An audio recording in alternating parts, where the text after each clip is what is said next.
Hello, and welcome back to the reading of White Rage, the Unspoken Truth of Our Racial Divide. If you've been reading along with us and you know that we're about halfway through chapter 4, we're going to finish that chapter today, which is Rolling Back Civil Rights. If you are just joining us, we have been reading this book. You can catch up on my YouTube channel if this is where you're watching it. If you are a Patreon subscriber and you're new, then you can catch up here. There is collections available in both places. This book has been it's been a really deep and heavy read, but it's been indicative of how the racism in this country is a continuation of things, that history is a continuation and it's not repeating itself. Thank you for being here, and let's get started. If you are reading along, we are on page 129, the first full paragraph, about 2/3 of the page down. While there was inordinate concern about avoiding prison sentences and the legal consequences for those who poured tons of cocaine into the United States, there was an equal determination to lock up and imprison the communities bearing the brunt of the White House's narco-funding scheme. Unlike in 1981, when Reagan had indicated that treatment for addicts was the route he would take, his speeches and policies now became focused on enforcement, criminals, and harsh no-mercy punishment. With the onset of the epidemic of crack, a drug that had become thoroughly associated with African Americans, and again, crack became associated with African Americans because when cocaine came into Los Angeles, especially East LA, cocaine is an expensive drug. People found out you could cook it down. Crack, it became more accessible to Black communities. Notions of treatment went out the window. Despite numerous studies proving that treatment was not only more effective, but also more fiscally sound and prudent. And as one DEA agent remarked, no one has yet demonstrated that enforcement will ever win the war on drugs. Nonetheless, Reagan dragged America down the road of mass incarceration. So Ronald Reagan funded this drug scheme to bring cocaine into the States. Ronald Reagan created this war on drugs so that he created the war on drugs as a result of the drug crisis that he created. Then he took a drug that could be cooked down to then become more accessible to African Americans, to Black Americans, making them seem like they are using it as a higher rate. And then as a result, imprisoning and jailing these Black people instead of offering rehab, which is what he promised or what he spoke to ahead of time. Ronald Reagan created a drug crisis to then fill up prisons. Each of the Reagan administration's decisions undercut the supposed stated goals of protecting American families, preventing the flow of drugs from washing onto the nation's shores, or bringing democracy to a war-torn society. The decision to fund the Contras with profits from the sale of cocaine, for example, came at a time when the economic downturn had created high unemployment, increasing homelessness, the depletion of savings, and other major stressors, which only heightened the possibility of creating a drug-addicted society at the very moment when narcotics use had actually stabilized or decreased. As the horrific toll crack cocaine caused in the inner city became more and more obvious, the administration's response was not to fund a series of treatment facilities, but to demonize and criminalize Blacks and provide the federal resources to make incarceration rather than education normative. Drugs are menacing our society, the president told the nation in a September 1986 speech delivered from the White House. They're threatening our values and undercutting our institutions. They're killing our children. The United States, he conveyed, was a nation under attack. Again, these drugs were able to make it into the States because of Ronald Reagan, the president of the United States at the time, who then made this speech saying that drugs are threatening the values and undercutting institutions and killing our children. This is just the insidiousness of that. We talk about anti-Blackness a lot and how it shows up and how it's evergreen and how it's present. But this is a level of insidiousness. This is a level of hatred towards Black people to do all of this, to put so many other people at risk, because let's not think that it's only Black people that were using drugs. Putting so many people at risk as a way to get back or to continue to oppress, imprison, and demonize Black people. That is so much hatred for people for just existing. Despite our best efforts, Reagan added with a hint of shock and dismay, illegal cocaine is coming into our country at alarming levels. At that point, in what looked like the nadir of surrender, Reagan identified public enemy number one, crack. And then, just to reaffirm the heroes and villains in this set piece, the president sent out a clarion call proclaiming, quote, drug abuse is a repudiation of everything America is, end quote. He positively vibrated with a sense of righteous patriotic indignation. No one, he intoned, has the right to destroy the dreams and shatter the lives of the freest society mankind has ever known. This is in this important speech, the president not only laid out an epic tale of good, freedom-loving Americans locked in a mortal battle for the nation's soul against crack addicts and drug dealers, but in doing so, he also defined the racial contours of this war. Media fanned the flames and then some. With little to no evidence, news outlets warned that crack, reputably the most addictive drug known to mankind, was galloping out of the crime-filled inner cities and, as Newsweek claimed, rapidly spreading into the suburbs. The New York Times echoed the refrain identifying, quote, epidemic crack use from Long Island to the, quote, the wealthiest suburbs of Westchester County. The media's overwhelming tendency to blacken crack only added to this national panic. Between 1986 and 1987, 76% of the articles in the New York Times, the Chicago Tribune, the Washington Post, and the Los Angeles Times dealing with crack referenced African Americans either directly or through code words: urban, inner city, etc. Whites were mentioned only 1/3 of the time. The message was clear. The Black Plague was coming. Let's stop there for a minute. We know what's happening in Palestine right now, right? And we talk about history being a continuation of itself. This is going to speak to this portion right here. The media is talking about propaganda. One thing that we are recognizing with what's happening in Palestine right now is that with the way that we have access to news, the way that we have access to social media, the way that we are getting information in real time, accurate information, it has thrown the people that operate through propaganda into a tizzy, because there are actual facts that we can see, that we can dispute and refute the things that are being said to try and amplify the situation and make the people that are being oppressed the oppressors, to make the ones that are being harmed the violent ones, to make the victims the victimizers. We get to see that it's not true. In this time in the 80s here, that was not available. So all of these news sources were able to just run with whatever was being told to them, to report it, to print it, and people believed it instead of actually paying attention to what happens, because there was no access. This is how so much was able to happen. This is how media was able to get away with so many things. This is how so many people believed so many violent things about Black Americans, because the media took what they believed with no evidence at all and demonized Black people up and down their articles based off of a drug crisis that was created by the President of the United States. When we tell you to be curious and to ask questions, this is why. Because if you don't and you take things at face value, you can be missing the entirety of a situation, and jumping to a conclusion that just is not true, and in that being complicit in the oppression that's happening. The crack plague The crack plague had already swept through African American neighborhoods around the country with absolutely no warning. I want to stop for a minute. I also wanted to I want to make sure that it's acknowledged that the drug crisis became a big crisis and an epidemic when it reached wealthy white neighborhoods. That's when it became a problem, because it affected white people. The crack plague had already swept through African American neighborhoods around the country with absolutely no warning. There had been minor use of crack in the 1970s, but it began to visibly show up in 1984 and exploded in 1985 and 1986, just as Congress cut off funding to the Contras, leaving the administration desperate to finance the war against the Sandinistas. As battles over lucrative drug turf escalated, Black communities were besieged with rampant gang violence. Most had no idea how this crack scourge had arisen, or how those who had once toted simple handguns now carried AK-47s and other automatic military-grade weapons. It was clear immediately that something had gone horribly wrong.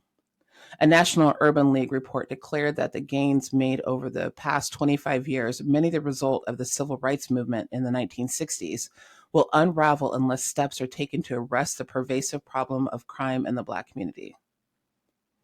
A research team from Harvard and the University of Chicago explained, quote, between 1984 and 1994, the homicide rate for Black males aged 14 to 17 more than doubled, and homicide rates for Black males aged 18 to 24 increased almost as much. The magnitude of the firepower and the sheer number of killings were, in fact, critical factors that led African American life expectancy rates to actually decline, something that not even slavery or Jim Crow had been able to accomplish. Moreover, many other sectors of the Black community were also horrified by the murders and crack fetal death rates, low birth weight babies, and children now in foster care.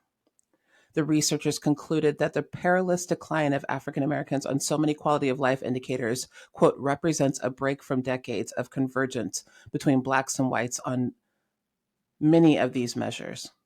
The divergence, however, was about to get exponentially worse.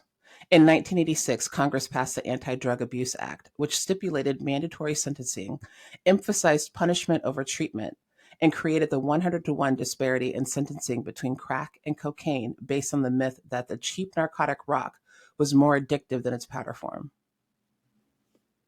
As the NAACP explained the law's 100-to-1 formulation, a person must, quote, a person must possess 500 grams of powder cocaine before they are subject to the same mandatory prison sentence, 5 years, as an individual who's convicted of possessing just 5 grams of crack cocaine, despite the fact that pharmacologically these two drugs are identical. A person must possess 500 grams of powder cocaine. Cocaine is an expensive drug. That is not a secret to anybody. So somebody has to have 500 grams of cocaine to have the same sentence as somebody that has 5 grams of crack cocaine, the same drug that's just delivered differently. The National Urban League was convinced that tougher sentencing policies were not the answer. The incarceration rate would be so high, it warned, that society would not be able to bear the cost. Congress, nonetheless, followed up in 1988 with an even harsher version of the Anti-Drug Abuse Act that instituted mandatory sentencing for even a first-time offense, added the death penalty for certain crimes where drugs were an aggravating factor, and denied housing and other human rights to those whose greatest crime was having a friend or a family member in the drug trade even visit. The Supreme Court had played a critical role in tightening the noose. A series of cases beginning in 1968 but escalating dramatically in the Berger and Rehnquist eras legalized racial discrimination in the criminal justice court. The court, this is going to be a list, affirmed that police, even though their overall racial bias is well documented, can stop anyone based on something far below the understood threshold of probable cause, stop and frisk, approved racial profiling, upheld harsh mandatory sentencing for drug offenses, tossed out irrefutable evidence of racial bias in sentencing because of its implications for the entire criminal justice system, and required, instead of proof of overt, visible discrimination against the individual defendant to support a claim of violation of equal protection under the law, approved, as the justices openly admitted, ridiculous peremptory strikes to eliminate Blacks from a jury so long as a prosecutor's stated rationale was not based on race, meaning that you could have a Black person that was supposed to be on a jury duty and somebody could say any other thing as long as they didn't mention race. Shielded district attorneys from disclosing the role that the defendant's race played in prosecutorial discretion, ruled that police could use their discretion instead of probable cause to search motorists for drugs, determined that Title VI of the Civil Rights Act cannot be used by private individuals to sue entities such as prosecutors or police in the criminal justice system based on grounds of racial bias, and to round it out, found that pretext traffic stops, for example, having a busted taillight or not using a turn signal, are a legal and permissible ruse for police to hunt for drugs. Taken together, those rulings allowed, indeed encouraged, the criminal justice system to run racially amok. And that's exactly what happened on July 23rd, 1989 in Tulia, Texas. In the dead of night, local police launched a massive raid and busted a major cocaine trafficking ring. At least that's how it was billed by the local media, which, after having been tipped off, lined up to get the best, most humiliating photographs of 46 of the town's 5,000 residents, handcuffed in pajamas, underwear, and uncombed bed hair, being paraded into the jail for booking. The local newspaper, the Tulia Sentinel, ran the headline, "Tulia Streets Cleared of Garbage." The editorial praised law enforcement for ridding Tulia of, quote, drug dealing scumbags. The raid was the result of an 18-month investigation by a man who would be named by Texas's Attorney General as, quote, Outstanding Lawman of the Year. Attached to the federally funded Panhandle Regional Narcotics Task Force based in Amarillo, about 50 miles away from Tulia, Tom Cole didn't lead a team of investigators. Instead, he single-handedly identified each member of this massive cocaine operation and made more than 100 undercover drug purchases. He was hailed as a hero, and his testimony immediately led to 38 of the 46 being convicted, with the other cases just waiting to get into the clogged court system. Joe Moore, a pig farmer, was sentenced to 99 years. 99 years for selling $200 worth of cocaine to the undercover narcotics agent. 99 years in prison for selling $200 worth of cocaine. Kizzy White received 25 years, while her husband, William Cash Love, landed 434 years for possessing an ounce of cocaine. An ounce of cocaine. The case began to unravel, however, when Kizzy's sister Tanya went to trial. Coleman swore that she had sold him drugs. Tanya, however, had video proof that she was at a bank in Oklahoma City, 300 miles away, cashing a check at the very moment he claimed to have bought cocaine from her. Then another defendant, Billy Don Wafer, had timesheets and his boss's eyewitness testimony that Wafer was at work and not out selling drugs to Coleman. And when the Outstanding Lawman of the Year swore under oath that he had purchased cocaine from Yul Bryant, a tall, bushy-haired man, only to have Bryant, bald and 5'6", appear in court, it finally became very clear that something was awry. Coleman, in fact, had no proof whatsoever that any of the alleged drug deals had taken place. There were no audio tapes, no photographs, no witnesses, no other police officers present, no fingerprints but his on the bags of drugs, no records. Over the span of an 18-month investigation, he never wore a wire. He claimed to have written each drug transaction on his leg, but to have washed away the evidence accidentally when he showered. Additional investigation led to no corroborating proof of his allegations, and when the police arrested those 46 people and vigorously searched their homes and possessions, no drugs were found, nor were weapons, money, paraphernalia, or any other indications at all that the housewife, pig farmer, or anyone else arrested were actually drug kingpins. What was discovered, however, was judicial misconduct running rampant in the war on drugs in Tulia, Texas, with a clear racial bias. Coleman perjured himself on the stand when he claimed to be an upstanding, law-abiding citizen. In fact, he was under indictment for theft in his previous position as a deputy sheriff in another county. The prosecutor, Terry McEachern, knew about this, but failed to disclose it to the defense attorneys. The district attorney also ensured that there were no African Americans on the jury in each trial. Moreover, Judge Edward Self, who presided over the lion's share of the trials, publicly expressed his support for the prosecutors and sealed Coleman's employment records, including the charge of embezzlement as a deputy sheriff. The judicial malfeasance immediately took on racial undertones. Coleman, a white man who routinely referred to African Americans as niggers, had accused 10% of Tulia's black population of dealing in cocaine. Based on his word alone, 50% of all the black men in the town were indicted, convicted, and sentenced to prison. Of the 6 whites and Latinos who were arrested in the raid, all had relations, familial or friendly, with Tulia's black community. Although the white community consistently denied that race played any role in this, the speed and efficiency in which the criminal justice system worked to sentence black defendants and their white and Latino friends to decades in prison based solely on the substantiated testimony of a man under indictment suggests otherwise. Randy Credico of the William Moses Kunstler Fund for Racial Justice called Tulia, quote, a mass lynching, taking down 50% of the male black adult population like that. It's outrageous. It's like being accused of raping someone in Indiana in the 1930s. You didn't do it, but it doesn't matter because a bunch of Klansmen on the jury are going to string you up anyway, end quote. But this wasn't 1930. It was the beginning of the 21st century, and a powerful civil rights movement had bridged those two eras. Yet now, felony convictions, chiefly via the war on drugs, replace the explicit use of race as the mechanism to deny Black Americans their rights as citizens.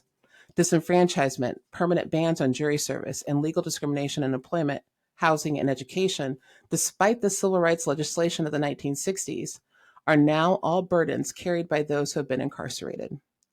That burden has been disproportionately shouldered by the Black community, which, although only 13% of the nation's population, makes up about 45% of those incarcerated. That burden has been disproportionately shouldered by the Black community, which only 13%, the Black community is 13% of the nation's population, but they make up 45% of the people incarcerated. That's terrible math. Even more disconcertingly, these felony convictions have had little to do with ensuring the safety and security of the nation, and in most cases target the wrong culprits.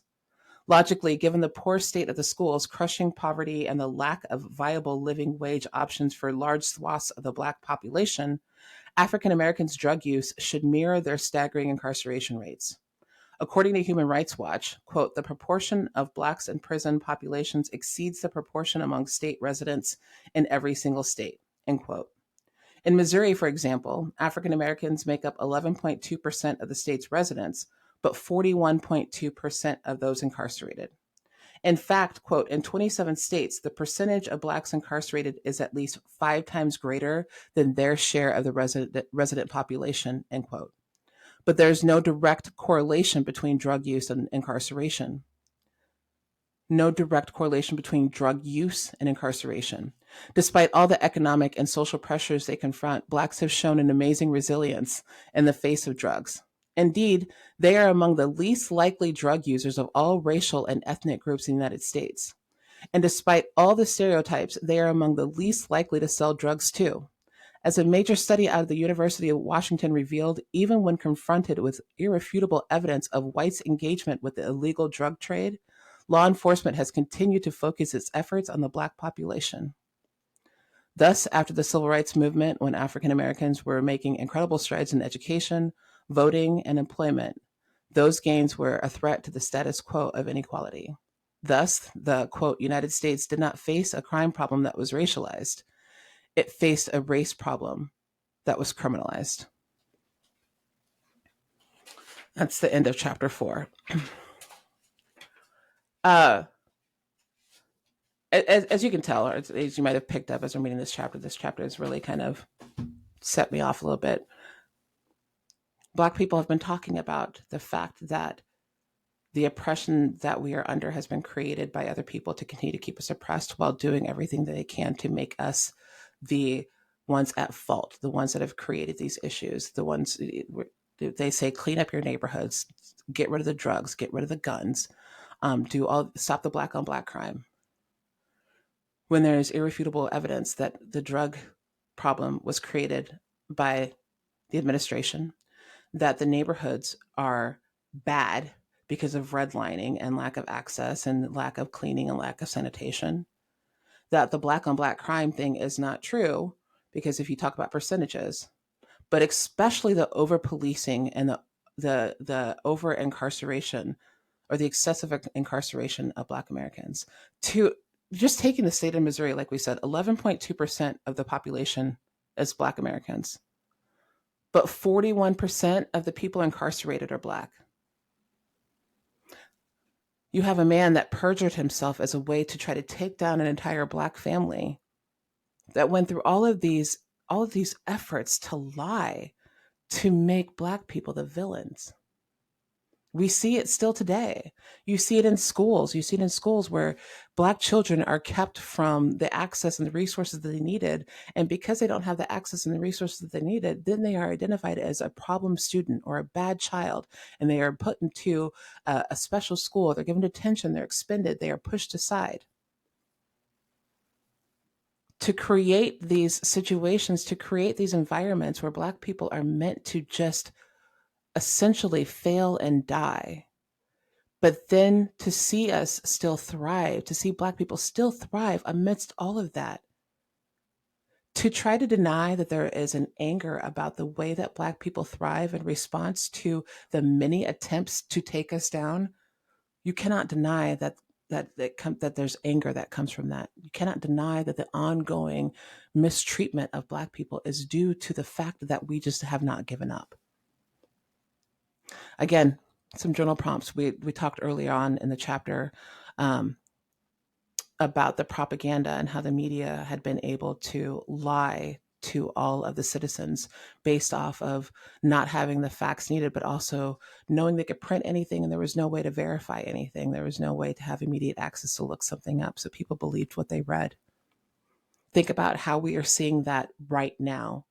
And right now, between Palestine, the Congo, Sudan, Tigray, all of these current genocides that are happening, we are now getting caught up because we now have access, and that's what makes access, and that's what makes intelligence, and that's what makes curiosity so dangerous to the people that want to continue the status quo of oppression and white supremacy being upheld.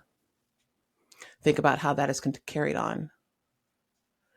And for this next part, it's going to be a journal prompt, but I really want you to think about this. I really want you to think about, again, how you have been complicit in the way that white supremacy has been upheld.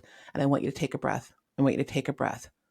Before you say, I have not been complicit, I want you to take a breath and think about, again, the stereotypes that you have heard, the bias that you have towards certain areas and neighborhoods and people and situations, the fact that you might have agreed that somebody didn't deserve something because they had been in prison, but we don't know why they were in prison. You just know they were in prison and that they were Black and that they probably didn't deserve anything. Think about the ways that you were complicit in the way that white supremacy was upheld. Even if it was just around you, you were still complicit in it because there was not that curiosity to question it. And then I want you to think about, what questions are you going to ask yourself? What questions are you going to ask yourself? What questions are you going to ask society? What questions are you going to look for as part of your decolonizing? What are you going to sit and think about? I've been lied to. I've been lied to with reading this book or having it read to you and recognizing what actually happened.